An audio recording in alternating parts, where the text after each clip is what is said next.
Vande Devam Umapatim Suragurum Vande Jagat Karanam Vande Pannagabhushanam Brigadharam Vande Pashunam Patim Vande Surya Shashanka Vanhi Nayanam Vande Mukunda Priyam Vande Bhakta Janashrayam Cha Varadam Vande Shivam Shankaram Vande Bhakta Janashrayam Cha Varadam Vande Shivam Shankaram.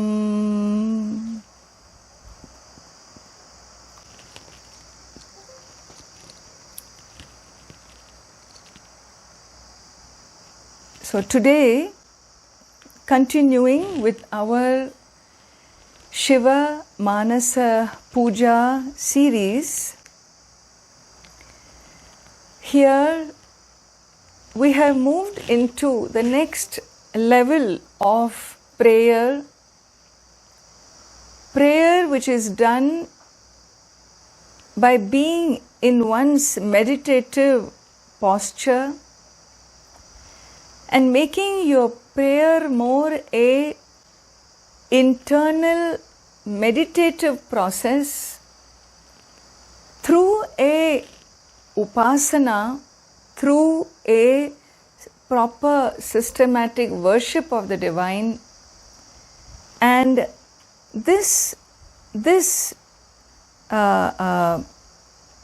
the devotee in you, when you can worship the Lord in this manner, by one's hold, one is so attracted to that form of Shivalinga that I am able to hold my emotion, hold my devotion, hold my expressions of worship in my internal meditative state. That form of prayer is called Shiva Manasa Puja. So Shivasya Manasa Puja, a mental worship which is of Lord Shiva in the form of the Shiva Lingam. And so here we have seen how does one equip oneself to move up to that inner space where you can really, like you would invite the deity in an altar, because you know your altar is not changing.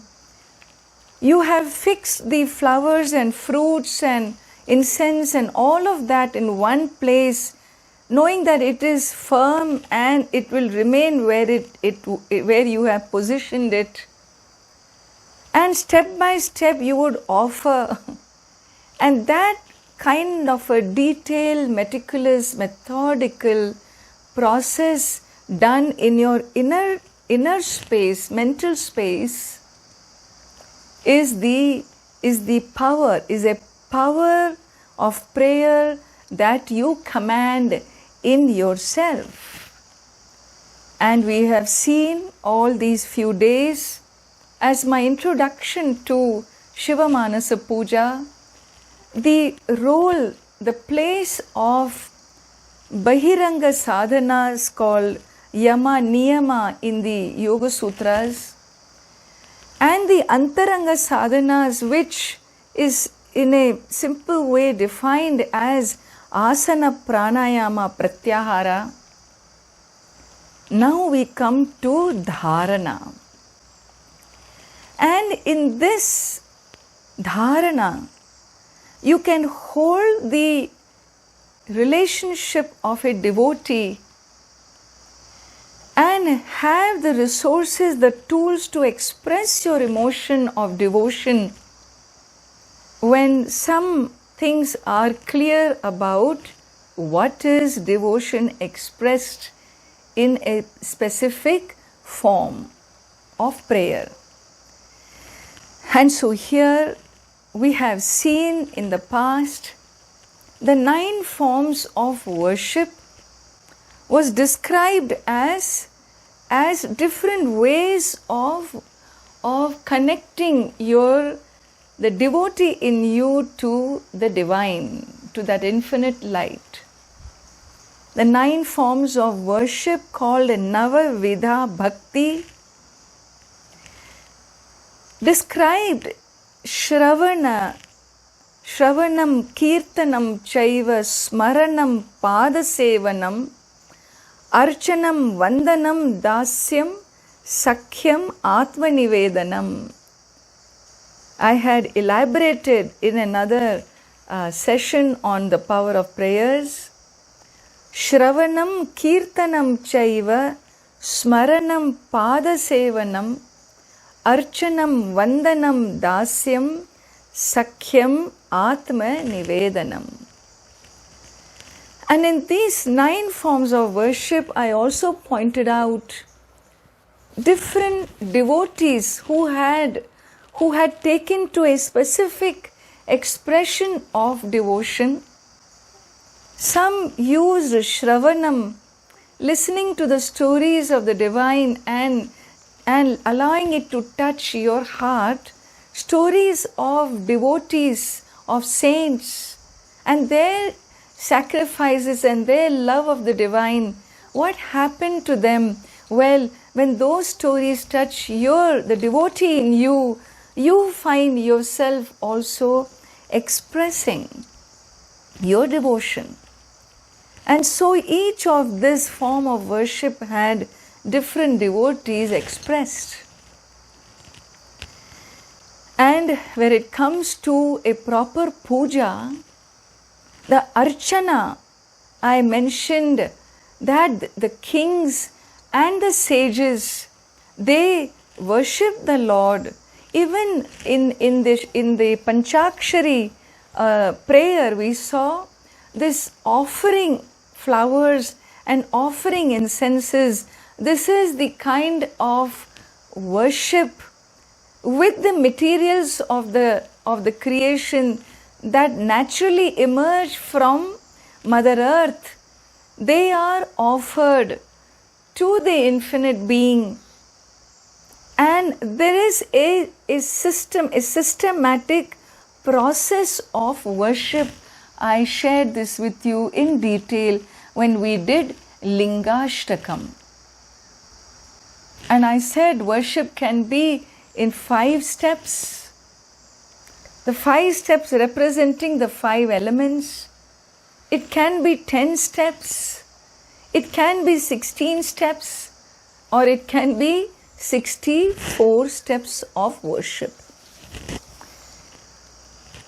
And if some of you feel, well, I cannot relate to an altar and this form of worship, well, then you pick what you can relate to. That's all it means. It doesn't mean this worship is bad, this expression is wrong. It's just that your heart doesn't sync with this, and it's okay. As long as you find your own unique alternate ways, it's fine.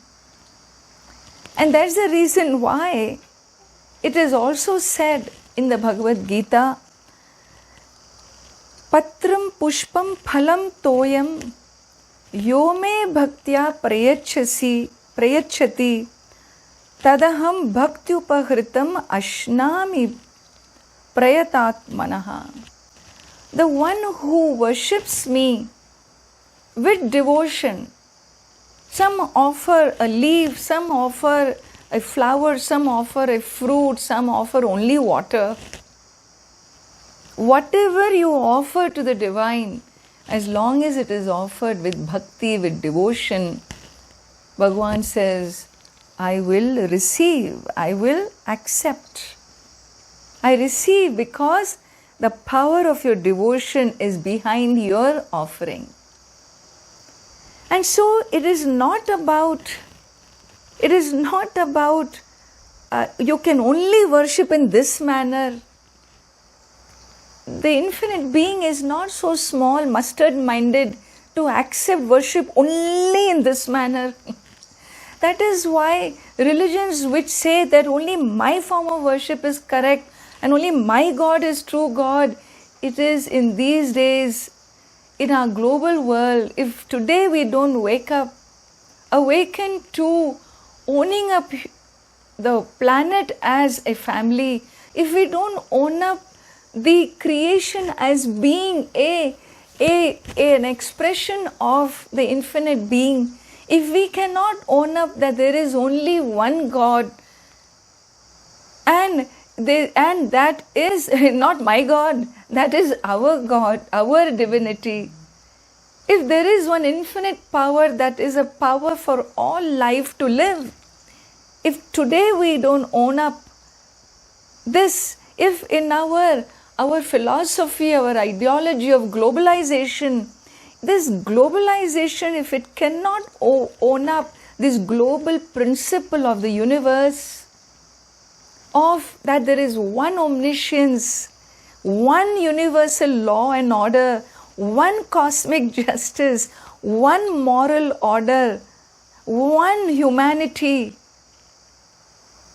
If we cannot own up today, if this imprisonment that we have received from nature, if this cannot become a nimittam, a means, if this cannot precipitate or trigger this thinking, this shift in paradigm in our thinking, then what else will? This time of lockdown is the best thing that happened to humanity, because there is no other way we can think together. When our crisis, our lives are at stake, it is only then we can hold on to each other and make the best in our shift of paradigm, shift of economic paradigm, shift of nationalism paradigm, shift of the global ideology. Well, there is so much for us to restructure and redefine. Fortunately, India does have a lot to boast of today, because in our leadership we have also proved. Today, India is the pharmacy for the world. More than 120 countries, medicines have gone. Not just holding on for our people, 8 billion people is not easy to hold together. And today's democracy, today's this diversity, this civilization which is the docile indigenous civilization, caring, it has a humanity in its soul. And it has shown this by reaching out, making every life important more than its economy. Economy was never given that high a place as a human life or a life form on earth.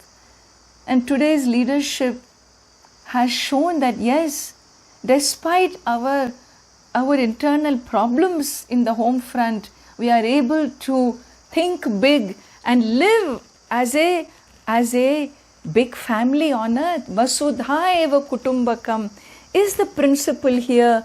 Vasudha means the earth. The earth is a family. Earth is my family. That means on earth, every life form I am connected to and I am responsible for as a intelligent life on earth. Well, that apart, let's come back to our topic on devotion. And so,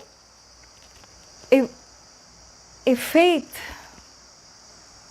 Lord, in this form of worship, Bhagavan says, even though we have a vidhi, a systematic approach, giving you a proper tool of expression. If somebody asks, how should I fall in love? Well, there is no particular rule how a young teenage kid asks his parent, how you dad and mom, you both fell in love, and you today married for 25 years, how should I fall in love? How can anybody tell you that? Because it's not about falling in love.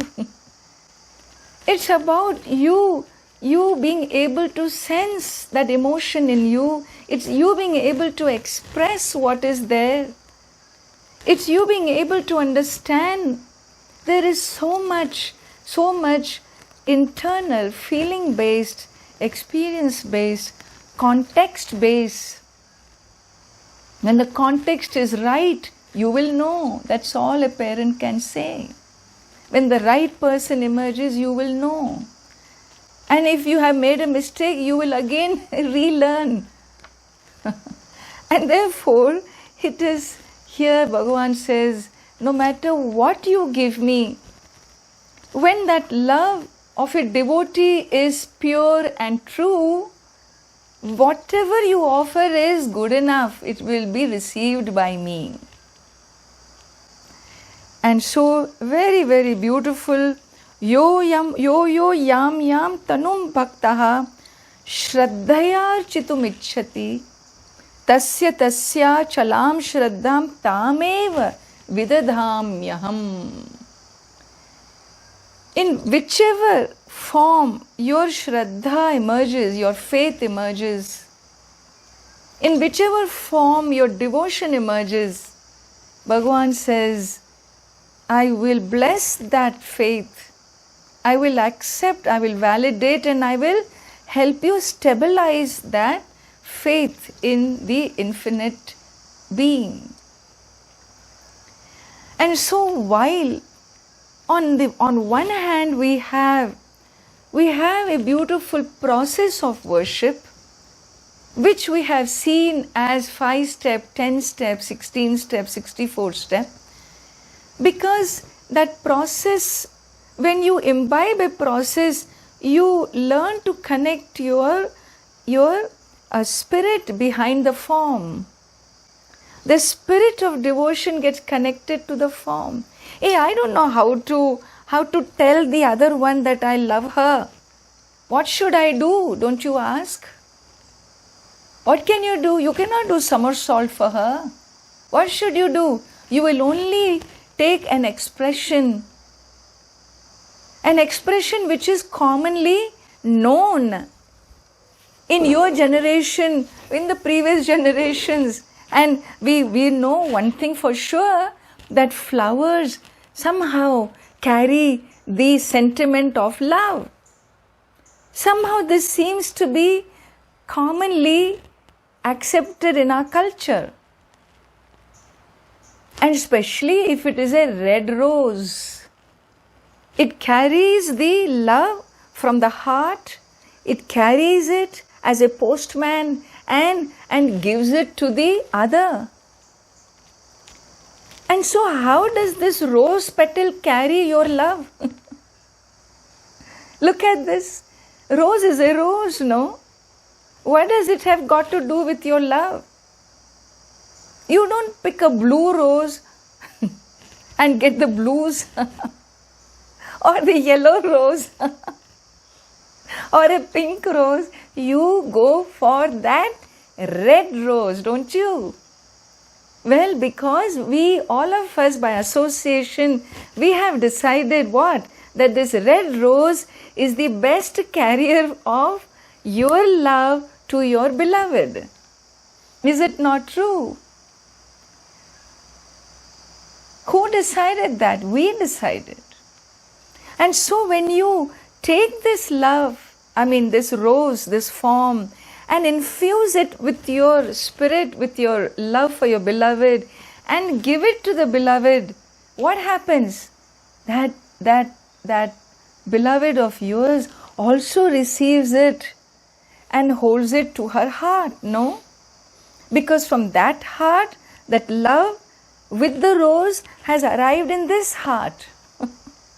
I'm just imagining how it would be. And you hold it to your heart. And if your sister says, oh, that's a beautiful rose, give it to me, I want to put it in my hair, you will say, you take the other rose, this is only for me. What is so special? That love from him sits in this rose. And so, every form carries a spirit. And if you are looking for an expression, a beautiful expression of worship to bring forth for a simple, ordinary human being, when you use so many ways to express your love, at least before marriage, then when you want to express your devotion to the infinite being, where will you go? What is your system? What is your way? What is your model of expression? How will you tell the infinite that you really are grateful and you thank and you're grateful for this life and all the gifts of life? How are you going to express your love and devotion to the divine without having some forms that carry your sentiment? And those forms which carry your sentiment, that has been given to us in this tradition for generations and generations and generations, for hundreds and thousands of generations, is this form of worship called Puja. Puja. And this puja, there are elements of this puja seen in different religions, in different cultures. Some cultures offer an incense, some culture offer a light. Some culture may have 1 step, 2 step. In this culture, we have up to 64 steps of elaborate. When I sit with the infinite being, it doesn't matter if I have to sit for 3 hours. That's why Indian pujas go on and on and on and on. Because when you invite the infinite, there is so much to say, so much to give, so much to express, no? In your love of devotion, you lose your separation with the Lord. When you start dialoguing with the divine, then do you remember time? When you're talking to your beloved, do you remember time? Suddenly you find 2 hours have gone, is it not? Here a devotee's devotion to the infinite, expressing itself as a puja, is the most heart-rendering, most beautiful expression if one can find one's connection to this form of prayer. On the other hand, while the tradition goes eloquent about these superbly, extraordinarily esoteric, beautiful, aesthetically profound forms of worship, it also shows that if none of this exists, but you are a devotee and your devotion is gross, that is also accepted by the divine. Can you believe this? Look at the range, look at the tenacity, look at the flexibility, look at the accommodation of the tradition, of the depth of the culture, because it accepts all forms of worship, including the worship of Kanappan. Kanappan is a devotee. I will tell this beautiful story of Kanappa before I close today. Kanappa is such a common name in Tamil Nadu, like Arumugam and all for Muruga. Kanappan was a tribal, he was a son of a tribal chieftain. And his name was Tinnan.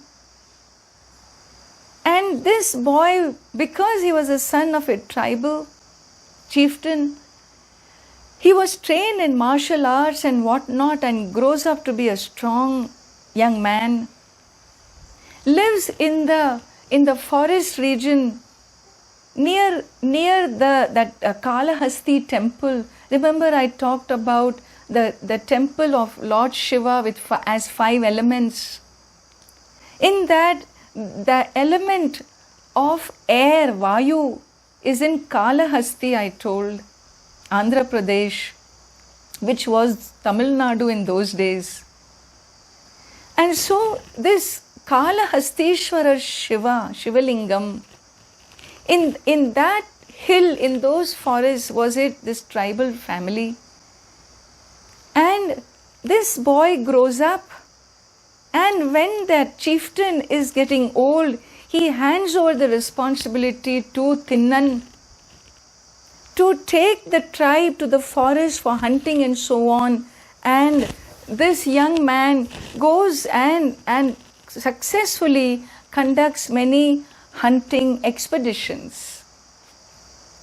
One day, while going on this hunting expedition, he is chasing a boar in the forest, and chasing this boar, he ends up deep into the forest. And all the others are left behind except one assistant. Finally, Tinnan manages to kill the boar.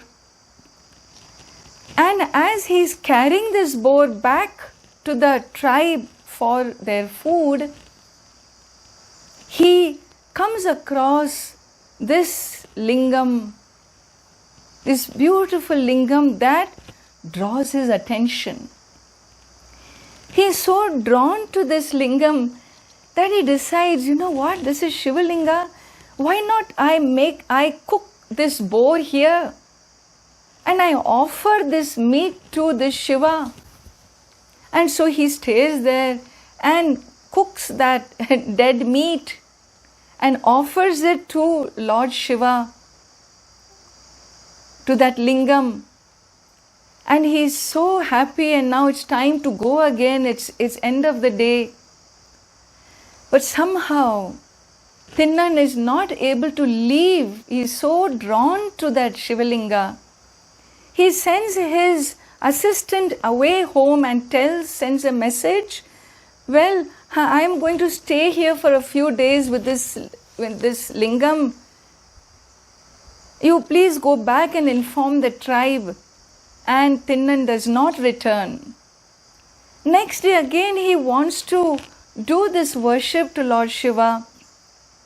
And so he goes out hunting, goes into the forest hunting. He hunts and then kills an animal and carries the animal, but now he wants to do a proper puja. And there is no proper puja without washing the lingam with water, without offering flowers. And so this hunter, what he does, Tinnan, he collects the wild flowers, puts it on his hair, because both his hands are tied with the holding of this dead animal. But then he also doesn't have any vessels, pots and pans. So he takes some water in the mouth and brings this water, holding it in the mouth, for what? For washing the lingam. This is a hunter tribe. And he reaches there with the meat, he cooks the meat. He spits the water on the lingam to wash it with the water. He decorates, anoints the lingam with all this flower which he has kept in his hair. He puts it here and there on the lingam and offers this dead meat to Lord Shiva, cooked meat. And he is so proud of his worship. And he does this day after day. And when the time comes and the actual priest who was actually taking care of that Shiva, when he returns, He is shocked to see such a desecration activity to Lord Shiva. Meat is there and these ugly flowers are there. He cleans up and does a lot of prayers to purify and does his proper worship and goes away. And there comes Kannappan in the afternoon and does his worship by spitting this water, putting those flowers and offering meat. And this is something that priest, when he sees the next day and the day after, he is so disturbed. And one night he gets a dream. Lord Shiva comes to him in dream and tells him, don't be disturbed by what you see. You want to know how that is happening. You stand behind the tree and watch tomorrow, so that no one else sees you. And when he watches next day, Tinnan arrives with his dead meat and the mouth full of water and the flowers, and goes through his own ritual to Lord Shiva. And when he finishes and is admiring the beauty of the lingam, suddenly Tinnan sees that there is blood oozing out of one eye of the lingam. From one side of the lingam, blood is oozing. Tinnan is nervous, he grunts here and there. He brings some herbs from the forest. He applies to that lingam to see that blood oozing stops, but it doesn't stop. He doesn't know what to do. He knows that that's coming from pain. And so he comes up with a great idea how to stop this pain of what this form of Lord Shiva is undergoing. So what does he do? He takes that arrow. As a hunter, he has his arrow, and he stubs his eye. He pulls out his eye and puts it on the face of Lord Shiva on the lingam. As Tinnan places that eye, the oozing of the blood stops.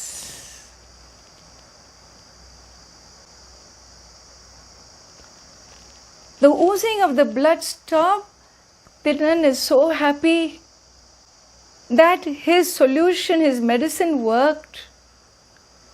But suddenly, the second eye begins to ooze blood. And when Tinnan sees that, he gets ready to punch his second eye.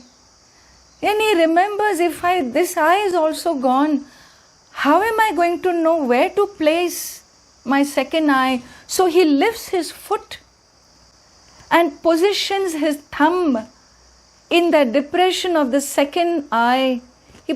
That means, in other words, he puts his leg on the Shivalinga. And when he positions and gets ready to pierce his second eye, Lord Shiva appears and says, Kan Appa. Appa means stop. Stop. Stop this transfer of the eye. Kannappan. That's how his name came, Kannappan. Nil Kannappa. May you stop.